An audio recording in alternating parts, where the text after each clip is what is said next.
Bakit green PPR pipe? Kung bakit green, kasi yung green po, bukod sa nagagandahan po ako kasi ako yung designer. Yun isa sa point ko. Pangalawa, ang green po kasi pwedeng pang indoor, pwedeng pang outdoor. Ang advantage po ng green, pag tinamaan ng araw, hindi basta-basta lumulusot po yung sunlight dyan. Ibig sabihin po, mas hindi po siya naglulumot sa loob. Yun ang kagandahan sa green. Pangatlo, pwede siya sa loob ng bahay gamitin, pwede rin sa labas. Pang-apat, kapag white ang tubo mo at nilagay mo sa labas ng bahay mo na hindi mo kinoberan, pag tinamaan po yan ng sikat ng araw, tapos yung tubig mo ay may minerals doon, mamangyayari, lulumutin po yon. So yung lumot po na yon, pwedeng lumabas yun sa dispensing faucet mo. O bakit lumabas sa dispensing faucet? Kung hindi po siya dumaan sa sediment filter. Okay, lalabas at lalabas yun. So ang pangit naman, di ba, kung gano'n yung mangyayari. Kung white ang tubo mo. Pero kung green yan, medyo malabo mangyari yung ganong mga situation.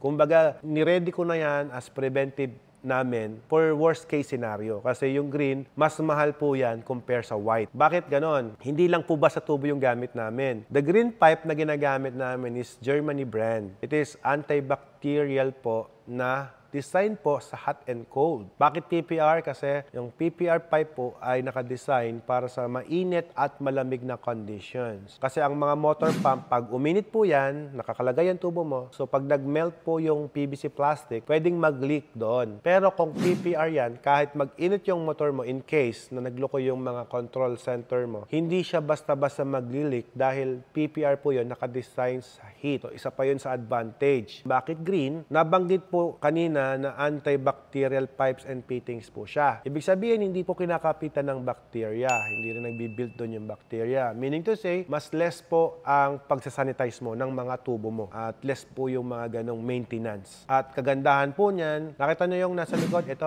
yung puti na yan. Yan po ay membrane housing. Yung membrane po, ang butas po niyan is 100 times smaller than the bacteria. 0.0001 micron. Ganon kalit ang butas niyan. Ibig sabihin po, kahit po ang bacteria kayang bumara dyan sa butas na yan. That's why green po ang gamit namin dahil nga po may antibacterial component po siya. At hindi lang po siya basta-basta tubo. Pero hindi na baling mas mahal, at least ang mangyayari naman po, mabibigyan ko kayo ng mas good quality product. Yun naman ang kagandahan doon.